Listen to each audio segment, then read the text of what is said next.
Another day, another basketball stories na naman ang pagkikwentuhan natin.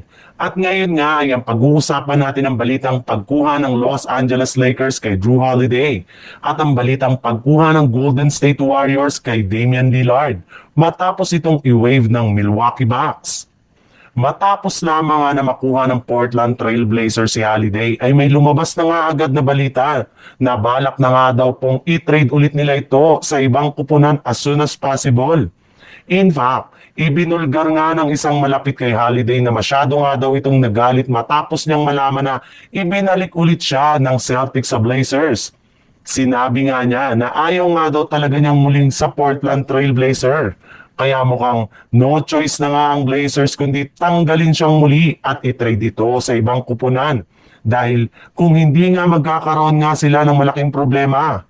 Pero ayon nga sa ilang mga analyst, hindi rin naman nga daw mahihirapan ang Portland kung gagawin nila ito since marami rin naman ngang team ang interesado sa kanyang serbisyo at willing na magsakripisyo para makuha lamang siya ngayong off-season.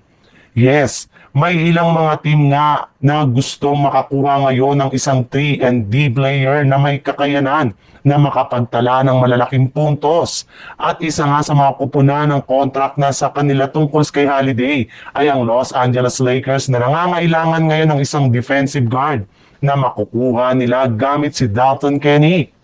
Sa ibang balita naman, mas grabe nga ang mga nangyayaring transaksyon sa dito ng free agency dahil meron nga ditong malalaking move ang ginawa ng mga kupunan kagaya na lang ng dalawang magkasunod na makakagimbal na move na ginawa ng Milwaukee.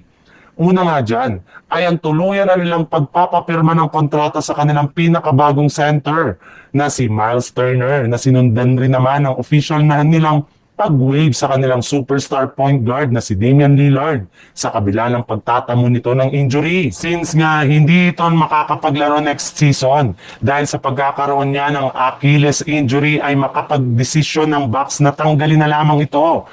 Though makukuha pa rin ni Lillard ang kanyang natitirang kontrata sa Bucks ay tuluyan na rin naman nga siyang magiging isang ganap na unrestricted free agent habang ito ay nagre-recover sa kanyang injury.